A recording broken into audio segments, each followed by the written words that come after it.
सो इस वीडियो में बात करने वाला हूं एक कंपनी जिसका नाम सनशाइन कैपिटल लिमिटेड है, जो कि फाइनेंस से एनबीएफसी सेक्टर से बिलोंग करती है और रिटेलर्स में आजकल काफी बूम है इस कंपनी की, क्योंकि इसका जो प्राइस है 0.28 यानी कि 50 पैसे से भी कम का है और अपने 52 वीक नए लो को बना चुकी है कंपनी।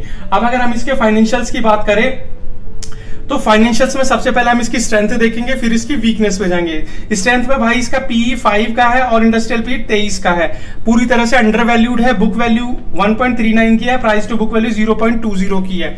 यहां पर भी अंडर वैल्यूड दिखाई देता है। इंट्रिंसिक वैल्यू 0.75 की है और करंट प्राइस चला है 0.28 का, यहां पर भी अंडर वैल्यूड दिखाई देता है ना। अब अगर मैं इसकी वीकनेस के देखें तो सबसे बड़ी वीकनेस है इसका मार्केट कैप, जो कि 146 करोड़ का है। बहुत छोटी कंपनी है। इस तरह की कंपनीज के अंदर ऑपरेटर्स की एंट्री आसानी से हो जाती है।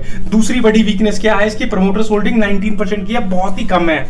तीसरी बड़ी वीकनेस जो है इसके आरओई 0.33, 0.18 का आरओसी और 0.17 का आरओई बहुत कम है यार। कंपनी कुछ खास बना ही नहीं रही है, खाली ऑपरेटर्स इसको घुमा रहे हैं।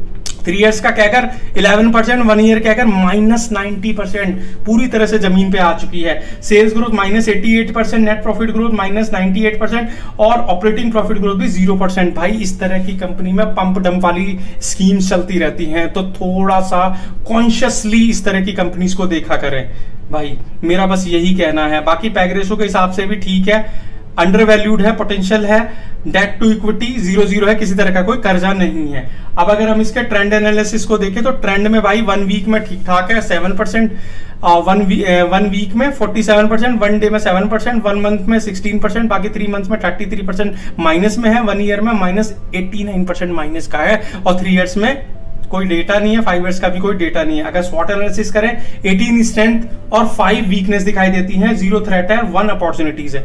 ड्यूरेबिलिटी स्कोर तो अवेलेबल ही नहीं है इसका भाई, लॉन्ग टर्म में तो कुछ है ही नहीं, इसमें कुछ हो ही नहीं सकता, बहुत डेंजरस स्टॉक है। वैल्यूएशन स्कोर 48 का है, अंडर वैल्यूड दिखाई देता है क्योंकि बहुत सस्ता सही है, लेकिन भाई इसमें लिक्विडिटी इश्यूज बहुत ही बड़े लेवल पे होते हैं। इस तरह के स्टॉक्स में खरीद लोगे, रख लोगे, बाद में बिकेगा ही नहीं। मोमेंटम स्कोर 23 का है, मोमेंटम भी कुछ खास नहीं दिखाई देता अभी, तो ओवरऑल स्टॉक में कुछ खास बन नहीं पाएगा, ठीक है, बनने वाला कुछ है नहीं इसमें। और अंडर वैल्यूड दिखाई देता है, लेकिन लिक्विडिटी इश्यूज बहुत ज्यादा आ जाएंगे। और अगर आप मेरे चैनल पर नए हो तो यार चैनल को सब्सक्राइब करना ना भूलें, और अगर वीडियो में दी हुई जानकारी आपको अच्छी लगी हो, वैल्यूएबल लगी हो, लाइक और शेयर जरूर करो। स्टॉक मार्केट से रिलेटेड या पर्टिकुलर इस स्टॉक से रिलेटेड अगर आपका कोई क्वेश्चन है तो उसे कमेंट बॉक्स में जरूर लिखो। So thank you.